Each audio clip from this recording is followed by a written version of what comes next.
अस्सलाम वालेकुम। आज आप हमारे यूट्यूब चैनल ITMSS, जिसमें मैं आपका कोच मुईसा शेख। अगर आपने अभी तक हमारा चैनल सब्सक्राइब नहीं किया तो अभी सब्सक्राइब करके बेल आइकॉन ऑल कर दें, ताकि आप हमारी आने वाली किसी भी नई वीडियो से महरूम न रह सकें। आज का जो टॉपिक है वो हमारा बहुत इंपॉर्टेंट है। टॉपिक पे आने से पहले ये आप हमारी अबाउट चेक कर लें, जिसमें हमारे पूरी डिटेल, नाम, नंबर, सोशल लिंक्स और सारी डिस्क्रिप्शन मौजूद हैं। तो चलें टॉपिक की तरफ आते हैं। व्यूवर्स, सबसे पहले तो चाहे आप स्टूडेंट हो, टीचर हो, गेमर हो, ग्राफिक डिज़ाइनर हो या ऑनलाइन अर्निंग करते हो किसी भी हवाले से, आप जब अपने लिए पर्सनल पीसी या लैपटॉप परचेज़ करने जाएं तो आपको किन बातों का पता होना ज़रूरी है। आपको क्या क्या चीज़ें चेक करना चाहिए, क्या क्या चीज़ें टेस्ट करना चाहिए, और प्राइस का हिसाब किताब भी आपको पता होना चाहिए, ताकि आपका टाइम और आपकी मनी वेस्ट ना हो सके और आपके साथ किसी किस्म का फ्रॉड भी ना हो सके। ख़ास तौर पर लैपटॉप लेते हुए आपने बहुत एहतियात करनी होती है, क्योंकि लैपटॉप में ज़्यादा चीज़ें चेक करनी होती हैं, पीसी में थोड़ी कम चीज़ें चेक करनी होती हैं। अब जो चीज़ें मैं आपको बताऊंगा लैपटॉप में, उनमें से आधी से ज़्यादा चीज़ें कंप्यूटर में भी मैच करेंगी, लेकिन कुछ चीज़ें होंगी जो सिर्फ लैपटॉप की हद तक होंगी। ठीक है, तो चलें मैं आपको अब सबसे पहले तो बताता हूँ, ख़ास तौर पर लैपटॉप के लिए। ठीक है, और उसी में मैं आपको पीसी का भी समझा दूँगा। तो देखें व्यूवर्स, आप लैपटॉप परचेज़ करने जा रहे हैं या कंप्यूटर परचेज़ करने जा रहे हैं, ठीक है, सबसे पहले तो आपने ये देखना होता है कि आप जो चीज़ परचेज़ कर रहे हैं वो इंपोर्ट की है या लोकल परचेजिंग की है। इंपोर्ट का पीस वो होता है जो बाहर से 1-1.5 साल यूज़ हुआ हुआ आता है और पाकिस्तान में वो यूज़ नहीं होता, और उसकी कंडीशन 10/10 होती है और उसमें कोई प्रॉब्लम, कोई रिपेयरिंग नहीं होती। तो वो होता है इंपोर्ट का पीस, जो अपनी कंडीशन से भी बता रहा होता है, अपनी स्पीड से भी बता रहा होता है, अपनी लुक, अपनी हर लिहाज से बता रहा होता है। और अगर आपको नहीं पता चलेगा तो एक टेक्नीशियन को बासानी देख के पता चल जाता है। ठीक है, और लोकल परचेजिंग ये होती है कि एक चीज़ बाहर से 1-1.5 साल यूज़ हुई भी आई है, अब वो यहाँ पे मैंने 1-2 साल यूज़ कर ली, अब मैंने बेच दी, तो अब आप वो चीज़ ले रहे हैं तो वो चीज़ तो 2 लोगों ने पहले यूज़ कर ली है, और यहाँ जो यूज़ होती है तो वैसे ही यहाँ पे बहुत सारी जुगाड़, बहुत सारी चीज़ें ऐसी हो जाती हैं कि चीज़ रफ़ हो जाती है। तो वो होती है लोकल परचेजिंग, जिसको हम लेने से मना करते हैं कि आप इंपोर्ट की ले लें, एक दफ़ा ले लें, जान छुड़ा लें। ठीक है, तो एक चीज़ तो ये हो गई है।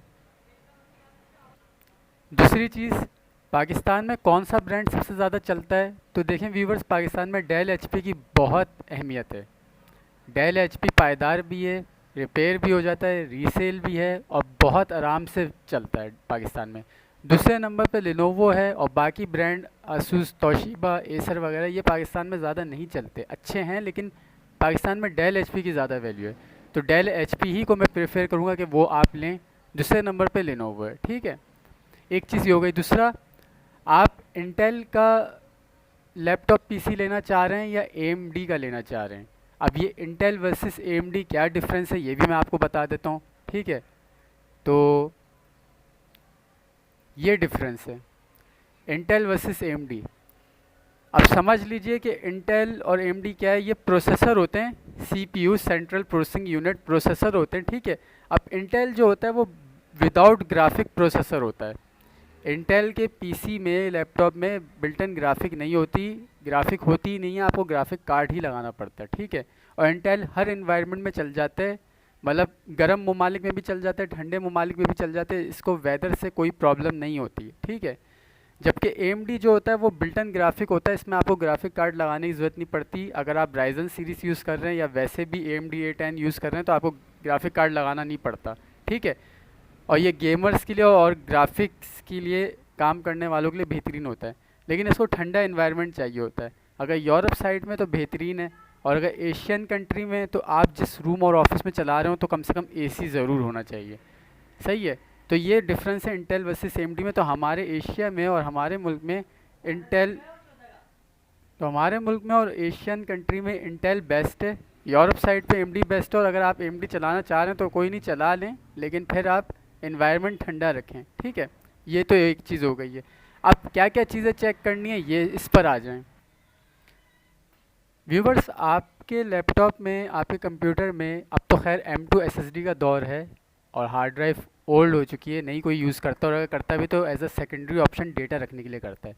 लेकिन चाहे हार्ड ड्राइव हो, चाहे SSD हो, चाहे M2 हो, एक सॉफ्टवेयर आता है हार्ड डिस्क सेंटिनल प्रो, जो आपको इसकी हेल्थ बताता है, इसका स्टेटस बताता है, इसका टेम्परेचर बताता है, इसकी परफॉर्मेंस बताता है।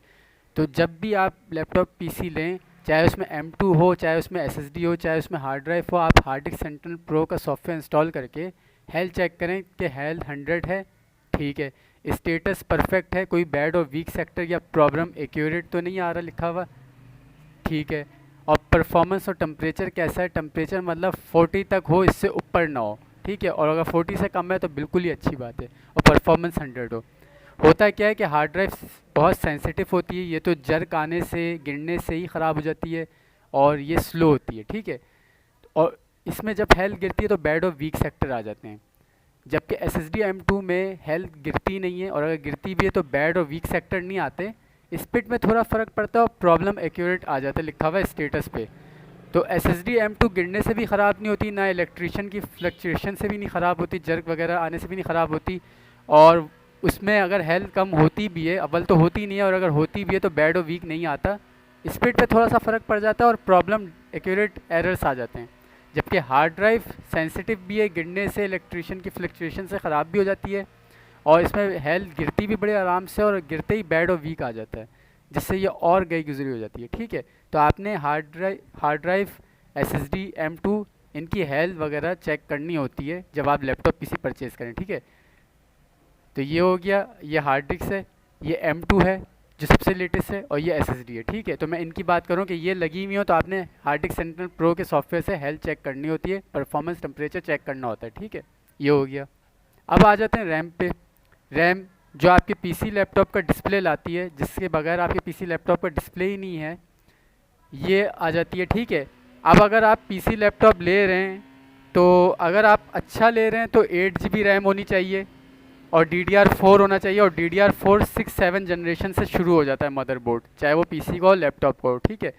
तो 8 GB रैम हो, DDR4 हो या DDR3 भी हो आपका पीसी लैपटॉप, तो बेस्ट है। और अगर नॉर्मल पे आप जाते हैं तो कम से कम 4 GB रैम हो, और ये आपने चेक करना होता है कि सिंगल लगी या डबल लगी, क्योंकि लैपटॉप में सिर्फ 2 स्लॉट होती हैं, और पीसी में 2 से 4, और अगर वर्क स्टेशन सर्वर पीसी हैं तो 8-10 स्लॉट भी होते हैं, ठीक है।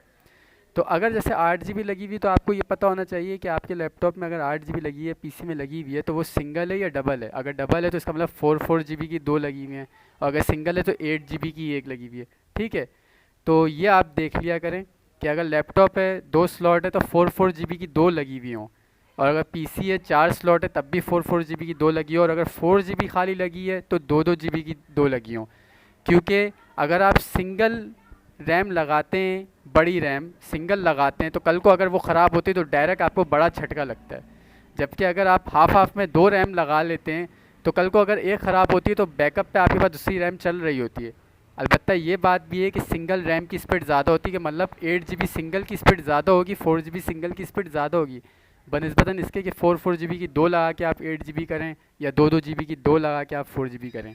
लेकिन 2 लगाने का ये फ़ायदा होता है कि एक वक्त में अगर एक ख़राब हुई तो दूसरी आपके पास बैकअप पे मौजूद होगी, ऐसा नहीं होगा कि आप बिल्कुल ही काम से जाएंगे, ठीक है।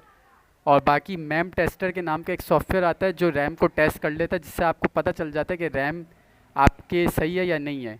हेल्थ वगैरह नहीं पता चलती, ये पता चलता है कि दौरान टेस्ट आपका पीसी लैपटॉप हैंग तो नहीं कर रहा, नॉट रिस्पॉन्ड तो नहीं कर रहा, या ब्लू स्क्रीन एरर तो नहीं आ जाता, या आपके सिस्टम पीसी रीस्टार्ट या शटडाउन तो नहीं हो जाता। अगर ये 3 चीज़ें होती हैं टेस्ट के दौरान तो प्रॉब्लम है रैम में, और अगर नहीं होती और टेस्ट 15-20 मिनट चल जाते तो इसका मतलब कोई प्रॉब्लम नहीं है। तो एक चीज़ ये हो गई, ठीक है। अब ये जो मैंने आपको अभी तक बताया इंटेल AMD, और यानी प्रोसेसर, और आपके हार्ड ड्राइव SSD M2, और ये रैम, तो ये तो आपने दोनों ही में चेक करनी है, क्योंकि ये चीज़ तो ऐसी ना कि दोनों ही में ही है। तो ये तो वो चीज़ें हैं जो दोनों में थी, ठीक है। आपने प्रोसेसर चेक कर लिया अभी तक, हार्ड डिस्क चेक कर ली, SSD M2 चेक कर ली, रैम चेक कर ली, ठीक है। अब बचा क्या, अब एक चीज़ बचती है कि अगर पीसी में ग्राफिक कार्ड लगा हुआ है तो उसके अभी 2 सॉफ्टवेयर आते हैं। एक तो GPU-Z आता है, जिससे आप ग्राफिक कार्ड की मेमोरी मतलब साइज़, उसके बिट्स, उसकी DDR और उसका डायरेक्ट एक सपोर्ट कितना है वो चेक कर लेते हैं, ठीक है।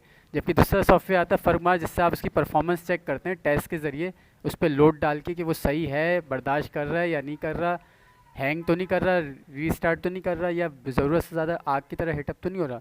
तो वो फर्मार के सॉफ्टवेयर से भी आप ग्राफिक कार्ड चेक कर सकते हैं। जबकि लैपटॉप में तो ग्राफिक कार्ड नहीं होता, बिल्ट इन ग्राफिक होती है, तो फर्मार यूज़ कर सकते हैं। तो इस हद तक आप फरमार लैपटॉप में भी यूज़ कर सकते हैं कि बिल्टन ग्राफिक वाला अगर लैपटॉप ले रहे हैं तो फरमार से आप उसकी ग्राफिक चेक कर लें। अदरवाइज़ ये सिर्फ इस सिस्टम के लिए है कि सिस्टम में आप फरमार जीपीयू करें और ग्राफिक कार्ड चेक करें, ठीक है। तो ये तो वो चीज़ें हो गई जो अभी तक दोनों में थी। अब बात आ जाती है कि लैपटॉप में क्या इजाफी चेक करना है। तो देखें, लैपटॉप में आपको कैमरा बिल्टन मिलता है, तो आपने कैमरे का रिज़ल्ट चेक करना होता है, ठीक है। लैपटॉप में आपको स्क्रीन साथ मिलती है, तो आपने स्क्रीन को देखना होता है कि इसमें ब्लैक स्पॉट तो नहीं है, वाइट स्पॉट तो नहीं है, जो कि वाइट बहुत कम पता चलता है, कोई लाइन तो नहीं है, कोई स्क्रैच तो नहीं है, या ये ब्लिंक तो नहीं कर रही बंद करने में खोलने में। ऑन लैपटॉप को आप बंद करें खोलें तो उसमें आपको पता चल जाता है, ठीक है, स्क्रीन का। इसी तरह कीबोर्ड लगा हुआ है तो कीबोर्ड टेस्टर का सॉफ्टवेयर आता है जिससे आप कीबोर्ड टेस्ट कर लेते हैं। अगर सारी कीज़ ग्रीन हो रही हैं तो कीबोर्ड की कीज़ काम कर रही हैं, और अगर कोई की रेड हो गई या कलर ही नहीं आ रहा तो इसका मतलब वो की प्रॉब्लम है। इसी तरह आप अपना ये माउस का कर्सर भी चेक कर लेते हैं, और ये दोनों बटन लेफ़्ट राइट के भी चेक कर लेते हैं, ठीक है, ये हो गया। इसी तरह आप अपना वाईफाई चेक कर लेते हैं, जो कि अच्छे पीसी में तो बिल्टन वाईफाई आता है, लेकिन हर पीसी में नहीं आता, लेकिन हर लैपटॉप में वाईफाई ज़रूर आता है। तो आप अपना वाईफाई कनेक्ट करके देखें, और ये देखें रेंज कितनी है, कितने वाईफाई वो कैच कर रहा है। ज़्यादा कर रहा है तो अच्छी रेंज है, कम कर रहा है तो कम रेंज है, ठीक है, ये देख लें। इसी तरह यूएसबी पोर्ट और माइक की हेडफोन की पोर्ट, जो कि पीसी में भी मिलेगी लैपटॉप में भी मिलेगी, तो वो आपने सारी चेक करनी है, यूएसबी लगा के भी और हेडफोन लगा के हैंड फ्री लगा के माइक की पिन, ठीक है, ये आपने चेक करना है। ये आपको दोनों में चेक करना होगा, ये एक चीज़ सेम हो गई, ठीक है। और अब आ जाते हैं कि लैपटॉप में बिल्टन बैटरी भी होती है जो लिथियम में होती है, और अगर सेल वाली बैटरी होती है तो वो बाहर एक्सटर्नल तौर पे लगी हुई होती है। तो बैटरी बैकअप की 1 घंटे वारंटी होती है, लेकिन इंपोर्ट के लैपटॉप में 1 घंटे से बहुत ज़्यादा बैकअप आपको मिलता है। मतलब ऑफिस वर्किंग में तो टाइपिंग के काम में 2.5-3 घंटा मिल जाता है, और वीडियो में 1.5-2 घंटा मिल जाता है। लेकिन कोई भी दुकानदार होगा वो आपको 1 घंटे की वारंटी देगा, 1 घंटे से ऊपर होती है, तो ये आपने चेक करना होता है, ठीक है। तो ये भी हो गया। तो अब तकरीबन सारी चीज़ें हो गई हैं। अब आपको समझ में आ गया होगा कि पीसी लैपटॉप में क्या चीज़ें हैं जो एक जैसी हैं चेक करने वाली। तो देखें, प्रोसेसर है, रैम है, हार्ड डिस्क है, एसएसडी M2 है, ठीक है। ग्राफिक कार्ड पीसी में लगा होगा, और बिल्टन ग्राफिक वाला अगर लैपटॉप होगा तो दोनों फिर चेक करने पड़ जाते हैं। और अगर विदाउट ग्राफिक वाला लैपटॉप है तो भी ज़रूरत ही नहीं है आपको लैपटॉप में चेक करने की। इसी तरह अगर बगैर ग्राफिक कार्ड वाला पीसी है तो उसका भी ग्राफिक कार्ड चेक करने की ज़रूरत नहीं है। इसी तरह यूएसबी पोर्ट और माइक ये दोनों में चेक करने होते हैं, ठीक है। इसी तरह अगर वाईफाई पीसी में लगा हुआ है और लैपटॉप में तो होता ही होता है, तो वो आपको दोनों का चेक करना होगा, ठीक है। तो ये चीज़ें तो हो जाती हैं सेम। अब एक्स्ट्रा चीज़ क्या है, वो ये है कि लैपटॉप में आपको कीबोर्ड माउस मिल रहा है वो चेक करेंगे, स्क्रीन मिल रही है वो चेक करेंगे, कैमरा मिल रहा है वो चेक करेंगे, ठीक है, और बैटरी मिल रही है तो वो चेक करेंगे। तो ये चीज़ें एक्स्ट्रा हैं जो लैपटॉप में हैं, सिस्टम में नहीं हैं। तो ये सारी चीज़ें आपने पीसी में और लैपटॉप में चेक करनी होती है परचेज़ करते हुए, ठीक है। और ये देखना होता है कि इंपोर्ट का पीस मुझे मिल रहा हो, ठीक है। और प्राइस का हिसाब किताब भी इन चीज़ों के हिसाब से ही बनता है कि अगर इंपोर्ट का है तो अच्छी प्राइस होगी, ये सारी चीज़ें अच्छी लगी हुई हैं तो भी अच्छी प्राइस होगी, और अगर लोकल परचेजिंग का है तो वो आपको सस्ता मिल जाएगा। बहुत ही कोई बेवकूफ़ होगा जिसको लोकल परचेजिंग की चीज़ महंगी मिल जाए। तो ये चीज़ें आपने खैर लैपटॉप और पीसी लेते हुए चेक करनी होती है, टेस्ट करनी होती हैं, और इनके हिसाब से आपने प्राइस पर बार्गेनिंग करनी होती है दुकानदार से, और इस हिसाब से आप परचेज़ करते हैं। और ये सॉफ्टवेयर होते हैं जिनके ज़रिए आप चेकिंग करते हैं, और ये चीज़ें होती हैं जो आप खुद से चेक कर लेते हैं, ठीक है। तो ये था हमारा आज का टॉपिक। उम्मीद है आपको आज का टॉपिक और वीडियो समझ में आई होगी, पसंद आई होगी। चैनल को सब्सक्राइब करें, वीडियो को लाइक शेयर करें, कमेंट में अपनी कीमती राय ज़रूर दें ताकि उस हिसाब से हम आपको सिखाएँ। Thank you.